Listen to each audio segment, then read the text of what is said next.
Hello बच्चों, welcome to your channel physics with king sensor. बच्चों, आज हम लेकर के आए हैं पहले चैप्टर के थर्ड प्रैक्टिस सेट को। तो शुरू करते हैं बच्चों आज का टॉपिक और लेते हैं पहला क्वेश्चन टाइम वेस्ट ना करते हुए। तो लेते हैं बच्चों, पहले क्वेश्चन में लिखा है एक अवतल दर्पण की वक्रता त्रिज्या 12 सेंटीमीटर है, इसकी फोकस दूरी कितनी होगी। तो एकदम सरल सा क्वेश्चन है बच्चों। यहाँ पे वक्रता त्रिज्या और फोकस दूरी के बीच रिलेशन होता है r बराबर 2f। तो r बराबर 2 गुणे अब अवतल दर्पण की वक्रता त्रिज्या अवतल दर्पण की फोकस दूरी 12 सेंटीमीटर। अब चूंकि अवतल दर्पण है तो फोकस दूरी 12 ये निगेटिव साइन के साथ होगी, इसलिए यहाँ पे 2 गुणे -12। तो आर की वैल्यू कितनी आ जाएगी, -24 सेंटीमीटर। तो ये इसका आंसर होगा। तो option C is the right answer. Okay, तो जब भी हम लोग अवतल दर्पण को देखेंगे तो अवतल दर्पण के लिए ये वाला फार्मूला लगा देंगे। ओके, अगले क्वेश्चन पे चलते हैं। नेक्स्ट क्वेश्चन है बच्चों, लिखा है एक उत्तल दर्पण की फोकस दूरी 10 सेंटीमीटर। अब देखिए ये डिफरेंस बहुत अच्छा क्लियर हो रहा है कि उत्तल दर्पण है तो उत्तल दर्पण के लिए फोकस दूरी पॉजिटिव होती है, तो ये +10 सेंटीमीटर।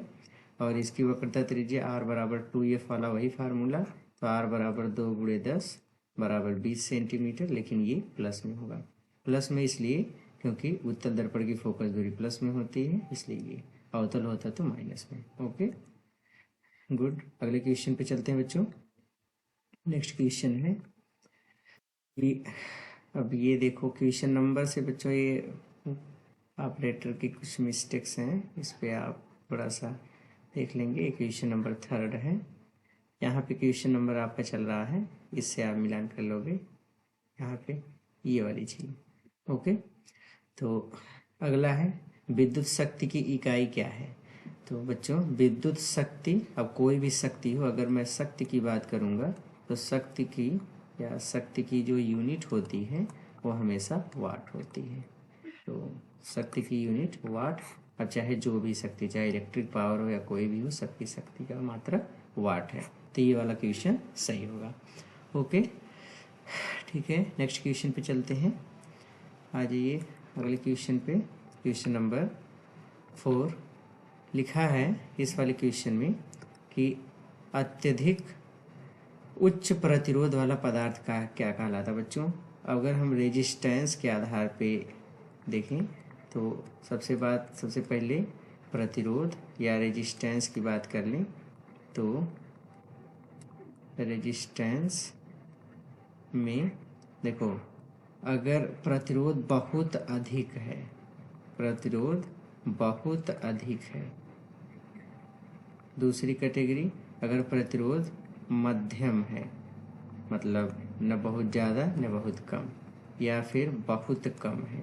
तो इसकी 3 कैटेगरी होती है और तीनों के आधार पे अलग अलग पदार्थ की कैटेगरी है। जैसे बहुत अधिक है तो इसको हम लोग विद्युत रोधी या कुचालक कहते हैं।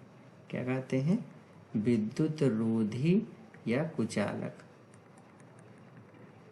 इसको हम बोलेंगे विद्युत रोधी बोलेंगे, या इसी को और किस नाम से जानते हैं, कुचालक इसी को कहते हैं। तो इस नाम से जानते हैं। मध्यम वाले में आते हैं अर्धचालक, इसको हम बोलते हैं अर्धचालक, सेमी कंडक्टर कहते हैं। और जो बहुत कम होते हैं बच्चों उसको हम लोग सुचालक या सिंपली चालक कहते हैं। इंग्लिश में इसको कंडक्टर बोलते हैं। तो ये कंडक्टर कहलाते हैं। ओके, तो ये कैटेगरी होती है। तो इसमें कौन सा ऑप्शन सही होगा, डी वाला, क्योंकि अत्यधिक उच्च प्रतिरोध की बात हो रही है तो इसमें डी वाला ऑप्शन सही होगा। ओके, आइए नेक्स्ट क्वेश्चन पे चलते हैं। अगला क्वेश्चन है question number 5।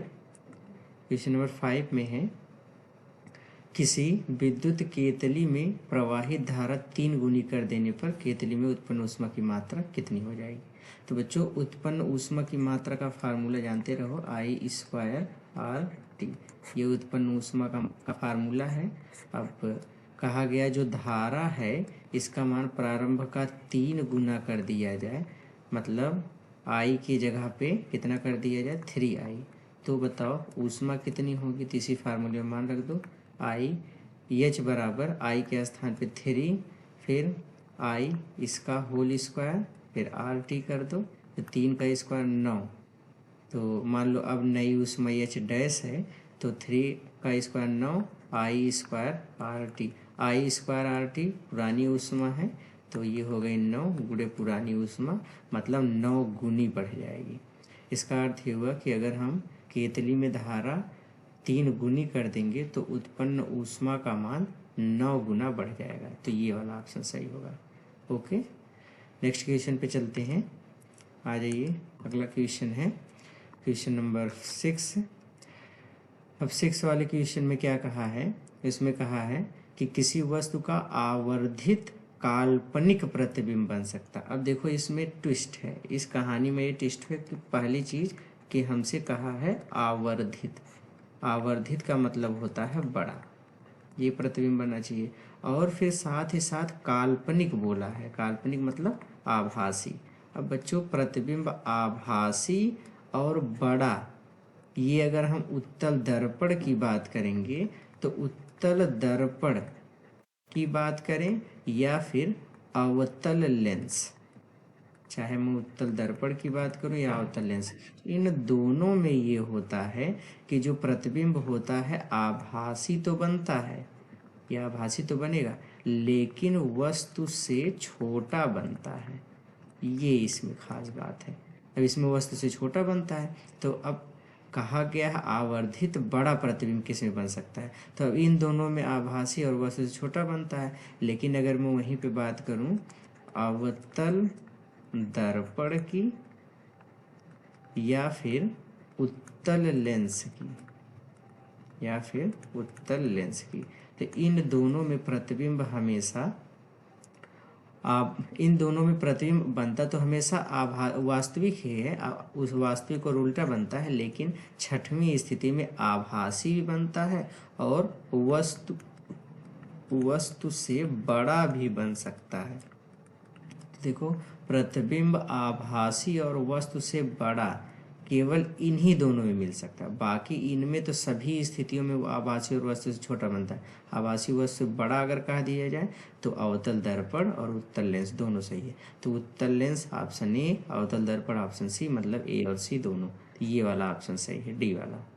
Okay, very good. Next question पे चलते हैं, क्वेश्चन नंबर 7। इसमें क्या लिखा है, इसमें लिखा है प्रकाश के परावर्तन के नियम सदैव सत्य होते हैं। अब बच्चों रिफ्लेक्शन देखो, ये जो ला है रिफ्लेक्शन के, रिफ्लेक्शन के, ये जरूरी नहीं कि बस खाली किसी स्थान पे किसी पर्टिकुलर दर्पण के लिए, अवतल दर्पण के लिए भी सही है, उत्तल के लिए भी सही है, समतल के लिए भी सही है, तो सबके लिए सही है। तो डी वाला ऑप्शन सही है, मतलब ये वाला ऑप्शन सही है। तो D is the right answer. Okay, next question पे चलते हैं। अगले वाले क्वेश्चन में क्या कहा गया है, अगले क्वेश्चन में है कि किसी विद्युत चालक का प्रतिरोध निम्नलिखित में से किस बात पर निर्भर नहीं करता। देखो चालक की लंबाई, अगर मैं रेजिस्टेंस की बात करूं तो रेजिस्टेंस लेंथ पर डिपेंड करता है, लेंथ बढ़ने पर प्रतिरोध बढ़ जाता है। घनत्व पर भी डिपेंड करता है, याद रखो डेंसिटी पर चालक का प्रतिरोध डिपेंड करता है। ओके, नेक्स्ट है अनुप्रस्थ काट के क्षेत्रफल पे, तो इस पर भी डिपेंड करता है। रेजिस्टेंस की वैल्यू क्रॉस सेक्शनल एरिया के इन्वर्सली प्रोपोर्शनेट होता है। इस पर चालक के आकार पर, अब देखो इसी पर डिपेंड नहीं करता। अब ये चाहे हम चालक ऐसे ले लें, चालक ऐसे सीधे ले लें, चाहे ऐसे गोल गोल घुमा करके ले लें, या चाहे जिस शेप में लें, अब उसके आकार से नहीं मतलब है उसके लेंथ से। तो लंबाई कुछ भी हो तो उस पर डिपेंड करता, आकार पे डिपेंड नहीं करता। तो ये वाला ऑप्शन सही होगा, option D is the right answer. Okay बच्चों, नेक्स्ट क्वेश्चन पे चलते हैं। अगला क्वेश्चन है क्वेश्चन नंबर 9। अब इस क्वेश्चन में क्या दिया है, एक श्वेत प्रकाश किरण जब किसी कांच के त्रिकोणीय प्रिज्म से गुजरती है तब उसके रंगों में अलग अलग विक्षेपण होता है, सबसे अधिक विचलन किस रंग के लिए होता है। तो याद रखो बच्चों, दो चीज़ों से रिलेटेड क्वेश्चन सबसे ज़्यादा आता है, लाल और एक बैगनी। मैं यहीं पर इसको क्लियर कर देता हूँ, इसमें कंफ्यूज नहीं होंगे। इसमें देखो तरंग दैर्ध्य की अगर बात करेंगे तो इसकी तरंग दैर्ध्य अधिकतम होती है, मतलब सबसे अधिक तरंग दैर्ध्य होती है दृश्य प्रकाश रंग में। और इसकी अगर मैं तरंग दैर्ध्य की बात करूँगा, तरंग दैर्ध्य, तो इसकी तरंग दैर्ध्य न्यूनतम होती है। दृश्य प्रकाश रंग या विबग्योर वाले जो 7 रंगों का स्पेक्ट्रम, उसमें इसकी तरंग दैर्ध्य न्यूनतम, इसकी अधिकतम। लाल रंग में जो अपवर्तनांक होता है वो न्यूनतम होता है, इसका अपवर्तनांक जो होता है वह न्यूनतम होता है, ये याद रखिए। बैगनी रंग वाले में क्या है, इसका अपवर्तनांक अधिकतम होता है, अपवर्तनांक इसका अधिकतम होता है। फिर ये हो गया बच्चों, अपवर्तनांक किस चीज़ की माप है, तो किसी भी अपवर्तनांक जो होता है प्रकाश किरण के विचलन की माप होती है। तो अगर अपवर्तनांक न्यूनतम है तो मतलब विचलन भी कैसा होगा, न्यूनतम। ओके, वैसे ही फिर से ये चीज़ अपवर्तनांक विचलन की माप है, और ये अगर अधिकतम है तो विचलन भी इसका अधिकतम होगा। तो ये बहुत फेमस क्वेश्चन है, इसमें आप कंफ्यूज नहीं होंगे। तो ये सारी चीज़ें हमने बता दी है, इसी के आधार पे सभी क्वेश्चंस को करने हैं। लाल रंग में एक चीज़ और है, लाल रंग के प्रकाश के लिए बच्चों क्रांतिक कोण का मान सबसे अधिक होता है। क्रांतिक कोण का मान सर्वाधिक होता है, जितने भी विबग्योर में रंग है उसमें सबसे अधिक क्रांतिक कोण का मान लाल रंग के लिए ही होता है। और बैगनी रंग के लिए जो क्रांतिक कोण होता है इसका मान सबसे कम होता है, क्रांतिक कोण जो होगा वो न्यूनतम होता है या सबसे कम होता है। ठीक है, ये है, ऐसे रहता है। ओके, तो अब क्वेश्चन में है, एक श्वेत प्रकाश किरण जब किसी कांच के त्रिकोणीय प्रिज्म से गुजरती है तब उसके रंगों में अलग अलग विक्षेपण होता है, सबसे अधिक विचलन किस रंग के लिए होगा, तो सबसे अधिक विचलन बैगनी रंग के लिए होगा। ओके, आज ये नेक्स्ट क्वेश्चन पे चलते हैं। अगला क्वेश्चन बच्चों, क्वेश्चन नंबर 10। अब ये इम्पोर्टेंट क्वेश्चन है, किसी भी लेंस की क्षमता की इकाई। अब देखो बच्चों, क्षमता का फार्मूला होता है P बराबर 1/f, और दूरी जो होती है हम लोग मीटर में नापते हैं, तो P बराबर 1/f, और इसी मीटर को जब ऊपर लेकर के जाएंगे तो ये हो जाता है मीटर की घात -1। अब यही इसका मात्रक है। अब मीटर की घात -1 को ही हम लोग कहते हैं प्रति मीटर, क्या बोलते हैं, प्रति मीटर। और प्रति मीटर को ही बच्चों हम लोग डायोप्टर भी कहते हैं, क्या बोलते हैं, डायोप्टर। तो इसको आप प्रति मीटर कहिए या डायोप्टर कहिए, बात वही है। तो ये प्रति मीटर या फिर डायोप्टर कहलाता है, तो ये वाला ऑप्शन सही होगा। ओके, नेक्स्ट क्वेश्चन पे चलते हैं। आ जाइए अगले क्वेश्चन पे। क्वेश्चन नंबर 11 है, इसमें क्या लिखा है कि किसी वस्तु का वास्तविक एवं बड़ा प्रतिबिंब बनाने के लिए उसे अवतल दर्पण की किस स्थिति में रखना होगा। अब देखो इसमें इंटरेस्टिंग बात है कि वस्तु का वास्तविक और बड़ा प्रतिबिंब, वास्तविक भी बने बड़ा भी बने, तो अगर उसको अब वास्तविक और बड़ा प्रतिबिंब बनाने के लिए अवतल दर्पण की किस स्थिति में रखना होगा, तो अगर हम अवतल दर्पण के वक्रता केंद्र पे रखेंगे तो वस्तु के बराबर बनेगा। तो ये वाला ऑप्शन सही नहीं होगा, ये वाला ऑप्शन सही नहीं होगा, ये गलत ऑप्शन हो गया। वक्रता केंद्र C और फोकस बिंदु F के बीच में, तो C और F के बीच में अगर हम वस्तु को रखते हैं तो प्रतिबिंब वास्तविक भी बनता है और वस्तु से बड़ा बनता है, तो ये ऑप्शन बी सही होगा। सी वाले ऑप्शन में है दर्पण के ध्रुव P पर, तो दर्पण के ध्रुव P पर रख देंगे तो यहाँ पे नहीं बनेगा, मतलब बड़ा प्रतिबिंब तो बनेगा, लेकिन वो अगर हम ध्रुव पे रख देंगे तो प्रतिबिंब अनंत पे बनेगा, तो फिर बड़ा बनेगा, लेकिन ये अब वास्तविक उल्टा बनंत वाले की क्या कोई देख थोड़े रहा, बनंत का मतलब बहुत दूरी पर कैसा बन रहा कोई पता नहीं है, इसलिए वाला ऑप्शन सही नहीं होगा। दर्पण के ध्रुव P और फोकस F के बीच में, बच्चों इसमें बड़ा तो बनता है लेकिन आभासी बनता है, तो ये वाला ऑप्शन सही नहीं होगा। तो कौन सा ऑप्शन सही होगा? ऑप्शन बी, वक्रता केंद्र C और फोकस बिंदु F के बीच में। ओके, नेक्स्ट क्वेश्चन पे चलते हैं। अगला क्वेश्चन क्या है? अगला क्वेश्चन है लघु परिपथ के समय। अब इसमें देखेंगे लघु परिपथ के समय मतलब अचानक लंबाई घट जाए तो बच्चों, अच्छा एक चीज रिलेशन अभी हमने इसके पहले क्वेश्चन में डिस्कस किया कि रेजिस्टेंस की वैल्यू लेंथ के डायरेक्टली प्रोपोर्शनेट होती है।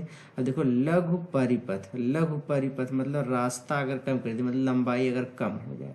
अब अगर लंबाई इसकी कम हो जाएगी तो प्रतिरोध भी कम हो जाएगा। ओके, लंबाई अगर कम हुई तो प्रतिरोध भी इसका कम हो जाएगा। अब देखो प्रतिरोध अगर कम हो गया तो धारा का मान जो है, जो करंट होती है उसका मान अधिक हो जाएगा, धारा का मान अधिक हो जाएगा।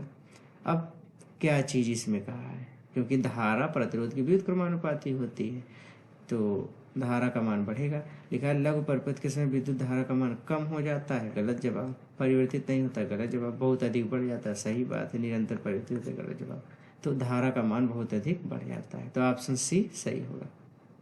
ओके, अगले वाले क्वेश्चन पे चलते हैं। नेक्स्ट क्वेश्चन है बच्चों क्वेश्चन नंबर 13। अब इसमें क्या लिखा है? इसमें लिखा है दो चालक तार जिनके पदार्थ लंबाई तथा व्यास समान है। अब देखो दो चालक दिए गए हैं, जैसे इसी में मान लो कि ये एक चालक है और एक ये चालक है दूसरा वाला।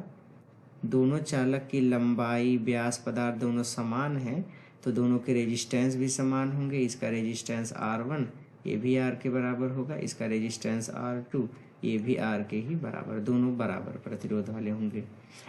इनको पहले श्रेणी क्रम में जोड़ा जाता है। अगर हम श्रेणी क्रम में जोड़ेंगे तो श्रेणी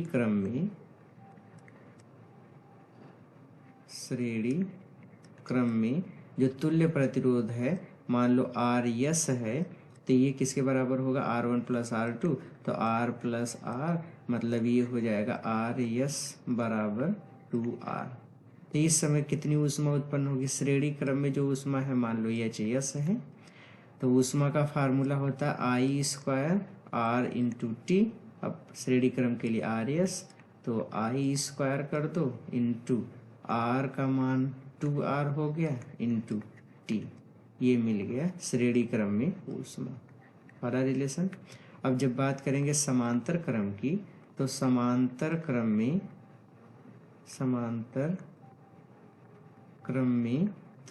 क्रम में जो तुल्य प्रतिरोध होता है R पैरेलल, ये होता है R1 R2 बटे R1 प्लस R2। तो R1 R2 दोनों R है तो R गुणे R फिर बटे R प्लस R मतलब कितना हो गया? 2R। एक ठ्यार से एक ठ्यार कैंसिल हो जाएगा तो ये हो जाएगा R बटे 2। तो ऊष्मा कितनी हो जाएगी? तो समांतर क्रम के लिए पैरेलल के लिए HP, तो I² RT वाला फार्मूला लगा दो। तो अब यहाँ पे R के स्थान पे RP, तो ये हो जाएगा I² RP का मान कितना है? R/2 फिर इंटू T। ये हो गया पैरेलल में हीट। ये मिल गया इक्वेशन सेकंड। अब आप क्या करो, इसी में इक्वेशन फर्स्ट में इक्वेशन सेकंड से भाग कर दो, फर्स्ट को सेकंड से डिवाइड कर दो। तो फर्स्ट में क्या है? फर्स्ट में है HS, तो इसका लेफ्ट क्या है? HP। ये बराबर हो जाएगा फर्स्ट का राइट क्या है? I² गुणे 2R फिर गुणे T फिर बटे, पहले दूसरे वाले में क्या है राइट साइड? तो I² फिर गुणे R/2 फिर गुणे T। तो यहाँ T से T कैंसिल हो गया, I² से I² कैंसिल हो गया, R से ये R कैंसिल हो गया। तो बचा है ऊपर कितना? 2 और नीचे कितना बचा है? 1/2। तो ये 2 ऊपर चला जाएगा, कितना हो जाएगा? 4:1। तो ये हो जाएगा HS बटे HP, मतलब श्रेणी क्रम में ऊष्मा बटे समांतर क्रम में ऊष्मा। तो ये इसका आंसर होगा। ओके, तो कौन सा ऑप्शन सही होगा? Option D. Okay, very good. Next question पे चलते हैं बच्चा। क्वेश्चन नंबर 14 है। अगले 14 वाले क्वेश्चन में लिखा है, मानव नेत्र के जिस भाग पर किसी वस्तु का प्रतिबिंब बनता है वह होता है। कार्निया पे तो प्रतिबिंब कभी नहीं बनता, परितारिका पे भी नहीं, पुतली पे कैसे प्रतिबिंब बन जाएगा, यहाँ पे नहीं। बचा है दृष्टिपटल, तो यहीं पे प्रतिबिंब बनता है बच्चों। दृष्टिपटल को ही हम लोग दूसरे नाम से जानते हैं जिसका नाम है रेटिना। क्या नाम है? रेटिना। तो रेटिना पे प्रतिबिंब बनता है, इसी को दृष्टिपटल पटल कहते हैं। ओके, आ जाइए नेक्स्ट क्वेश्चन लेते हैं। तो अगले वाले क्वेश्चन में क्या चीज़ दिया गया है? क्वेश्चन नंबर 15 पे इसमें लिखा है, कोई एक गोलीय दर्पण और एक पतला गोलीय लेंस है, दोनों की फोकस दूरी -15 सेंटीमीटर है। अब देखो निगेटिव फोकस दूरी किसकी किसकी होती है। निगेटिव अगर हम बात करें तो ये होती है दर्पण में अवतल दर्पण की फोकस दूरी निगेटिव होती है, और जब लेंस में बात करते हैं तो अवतल लेंस की इसकी फोकस दूरी निगेटिव होती है। अब वहीं पे बाकी जो शेष दोनों बचेंगे, पॉजिटिव वाली फोकस दूरी किसकी किसकी होती है? तो पॉजिटिव वाली फोकस दूरी होती है उत्तल दर्पण की, और लेंस में है उत्तल लेंस इसकी। तो अब हमसे सवाल में क्या चीज़ पूछा गया है, एक किसी गोलीय दर्पण है और पतले गोलीय लेंस है, दोनों की फोकस दूरी -15 सेंटीमीटर है। तो दर्पण और लेंस दोनों क्या है, जब दोनों की फोकस दूरी -15 है तो अवतल दर्पण अवतल लेंस, यही सही होगा, मतलब दोनों ही अवतल होंगे। तो option A is the right option. Very good. Next question लेते हैं। अगला क्वेश्चन है बच्चों, किसी शब्दकोश में पाए छोटे अक्षरों को पढ़ते समय आप निम्न में से कौन सा लेंस पसंद करेंगे? तो एक बात मैं आपको अभी क्लियर बता दूं, ये सब बच्चे जानते रहेंगे, इसको सब लोग अच्छे से समझ लीजिए कि अगर छोटे अक्षरों को पढ़ना है, छोटे अक्षर को पढ़ने के लिए अब अगर छोटे अक्षरों को पढ़ना है तो उसके लिए हम लोगों को 5 सेंटीमीटर फोकस दूरी के उत्तल लेंस का प्रयोग करना पड़ता है। 5 सेंटीमीटर फोकस दूरी के उत्तल लेंस का, क्योंकि इसकी जो आवर्धन क्षमता इस फोकस दूरी पर होती है वो बहुत अधिक होती है, अधिक आवर्धन क्षमता होती है। तो इसकी वजह से हमको बहुत बड़ा प्रतिबिंब दिखाई देता है, तो ये वाला हमको यूज़ करना है। तो 5 सेंटीमीटर फोकस दूरी का एक उत्तल लेंस, ये वाला सही है, ऑप्शन सी। आ जाइए अगले क्वेश्चन पे चलते हैं। क्वेश्चन नंबर 17 है, किसी वस्तु का, एक minute let me check the question. 15 ठीक है। क्वेश्चन नंबर 17, इस क्वेश्चन पे चलते हैं बच्चों। क्या लिखा है, किसी वस्तु का अवतल दर्पण द्वारा बना प्रतिबिंब आभासी सीधा वस्तु से बड़ा। ये हम लोग कहानी बहुत बार पढ़ चुके हैं। जब अवतल दर्पण है और प्रतिबिंब आभासी बने, सीधा बने, वस्तु से बड़ा, तो मतलब छठवीं स्थिति ध्रुव और फोकस के बीच वाली। तो D is the right option. Okay, next question पे आ जाते हैं। अगला क्वेश्चन क्या है? अगला क्वेश्चन है, कांच का अपवर्तनांक किस प्रकाश रंग के लिए अधिकतम होता है? तो कांच रंग का अपवर्तनांक के बारे में अभी हमने बात किया था, तो बैगनी के लिए अधिकतम होता है, तो ये हमारा सही ऑप्शन हो जाएगा। आ जाइए अगले क्वेश्चन पे चलते हैं। अगला क्वेश्चन है बच्चों क्वेश्चन नंबर 19, इसमें लिखा है, किसका दृष्टि क्षेत्र सबसे अधिक होता है? दृष्टि क्षेत्र सबसे अधिक उत्तल दर्पण का होता है। इसके पहले भी प्रैक्टिस सेट में हम इसके बारे में डिस्कस कर चुके हैं कि दृष्टि क्षेत्र होता है जो भी, चाहे लेंस हो चाहे दर्पण हो, कितने से एरिया में प्रकाश को फैला पाता है। तो उत्तल दर्पण सबसे अधिक एरिया में प्रकाश को फैला पाता है, इसलिए, और इसकी ब्राइटनेस भी सबसे अधिक रहती है, तो दृष्टि क्षेत्र सबसे अधिक इसमें होती है। ओके, आ जाइए अगले क्वेश्चन पे चलते हैं। क्वेश्चन नंबर 20, ये आखिरी क्वेश्चन है इस वीडियो का, और एकदम इजी सा घटिया टाइप का सवाल दे दिया है। किसी उत्तल लेंस से वस्तु का प्रतिबिंब बड़ा और सीधा बनता है जबकि वस्तु को रखा जाए। अब उत्तल लेंस की बात कही गई है, प्रतिबिंब बड़ा बनना है और सीधा बनना है, तो बड़ा और सीधा उत्तल लेंस में सीधा तभी बनता है जब छठवीं स्थिति की बात हुई। छठवीं स्थिति के लिए वस्तु को प्रकाशिक केंद्र और मुख्य फोकस के बीच में स्थित होना चाहिए। तो लेंस के फोकस तथा फोकस दूरी के दोगुनी के बीच में गलत, ये भी गलत। लेंस के फोकस और प्रकाशिक केंद्र के बीच में ये सही है, तो ऑप्शन सी सही है। ओके, तो इस तरीके से बच्चों हमको क्वेश्चंस को सॉल्व करने थे। तो इसी तरीके से क्वेश्चन को सॉल्व करेंगे। बोर्ड एग्ज़ाम नज़दीक आ रहे हैं, तो इसके लिए आप अपनी मेहनत कंटिन्यू करते रहिए, अच्छे से तैयारी करते रहिए।